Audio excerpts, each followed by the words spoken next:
People always ask me, Bo, why the best? Why are you always talking about the best? Why all the time? And my 9-year-old daughter Eloise, she came to me the other day and she said, Dad, why are you always talking about the best? Why do we have to be the best? And I'll tell you why. It's a very simple, short answer. I talk about being the best, and I talk about you being the best because that's what you already are. The people who are the closest to their nature will lead this world going forward. The people who are the furthest from their nature will have to follow us. I want us close and related and have an intimate relationship with our own nature. So let's think about this. Let me ask you a question. Do you remember the day of your conception? I asked this question the other day and 2 ladies raised their hand. They go, yeah, I do remember. I was like, really? Because I don't remember that day. And most people don't. But let me just remind you of what happened on the day of your conception. 300 million sperm were released on that day. 300 million sperm, you were one of them, were released on the day of your conception. Those 300 million sperm, with millions and millions of years of design and evolution and instinct, teach 300 million sperm to swim their ass off, to infiltrate that egg, to penetrate that egg. Millions of years of design. It's undeniable. You were one of them. 300 million to 1 odds that you win that race. Yet let me ask you a question. Who won that race? Who won that race on the day of your conception? You. You. Me. We won the race. What if I told you today, what if I said, hey, guess what? You're going to run a race today, and you're going to race against 300 million other people. So the odds of you winning are 300 million to 1. Would you take those odds? Would you run that race? You probably wouldn't. Because the world doesn't speak to you with the greatness that you are. The world doesn't speak to you as if you are the best, yet you are. I speak to who you really are. The media, Hollywood, politicians, Washington, D.C., leadership speaks to who you are not. I speak to who you are, and you're the best. Way before I met you. 300 million to 1 odds. Who won the race? Who has the gold medal around their neck? You. That's why I talk about being the best. So when my daughter Eloise comes home and she goes, Dad, I told the girls at school, she's in 4th grade, I tell all the girls at school that you said we're the best and always be the best at what we do. And they said that's conceited.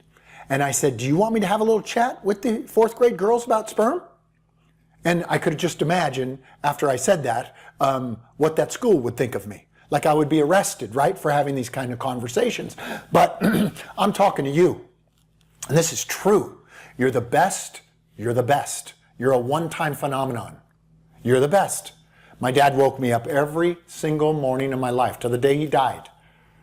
Rubbed my back, told me I was the best. And then he dropped a couple of expletives, which I can't repeat. He would rub my back. He would whisper in my ear, keep moving, partner. You're the best in there. God darn it, you're the best. I say it to my kids today. My dad said it to all my sisters and my brother and me until one day we believed him and we became the best. We surrendered to who we already are. We surrendered to our nature. That is your job. The people that are the closest to their nature and actually accept their own nature, their own animal instincts, raw. Why are we put on this earth?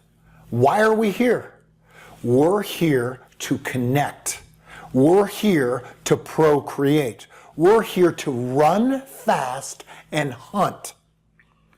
So if that's why we're here, let me ask you about your day. How much of your day are you spending running fast, co-creating, procreating, co-creating, right? Hunting and connecting. How often are you doing that? This is what this community does. We are close to our nature. We accept it. We accept that we're dangerous predators. That's who we are. You know, we're predators. Think of a cheetah. Think of a lion. Think of a grizzly bear. Think of a falcon. Think of a killer whale.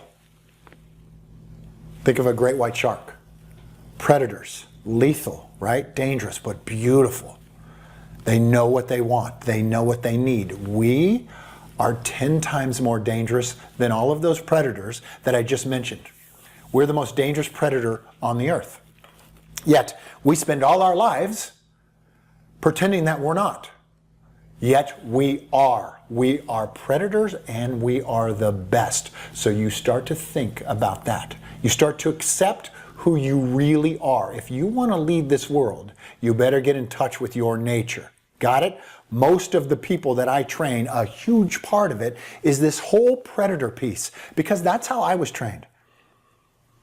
I was trained to be a predator on stage in front of camera all the time so that people don't have the ability to look away from you. That's what I want for you. I want nobody to have the ability to look away from you. Well, to do that, you got to access your raw animal instincts and the danger and the efficiency that you possess. You have to accept it and quit listening to Washington, D.C. Quit listening to the media. Quit listening to books that are being published and newspapers. What are they all saying? They're all saying, no, predators are bad. You should be nice. Yeah, how's that working out? Right? How's that working out? That ain't working out for them. They want you to be nice so they can lead you. I'm not interested in that. I'm interested in you leading, you surrendering to being the predator that you already are, you taking on this one-time phenomenon that you are. 300 million to 1 odds. You tell me who could beat you? Nobody. Nobody can beat you. You got it. So take that on today. You take that out into the world every day. People start talking. You watch how people talk to you. They talk as if you're not the best. And in reality, nature tells us that you are the best. Statistics show us that you're the best. That's all I care about. That's all I'm interested in, is who you really are.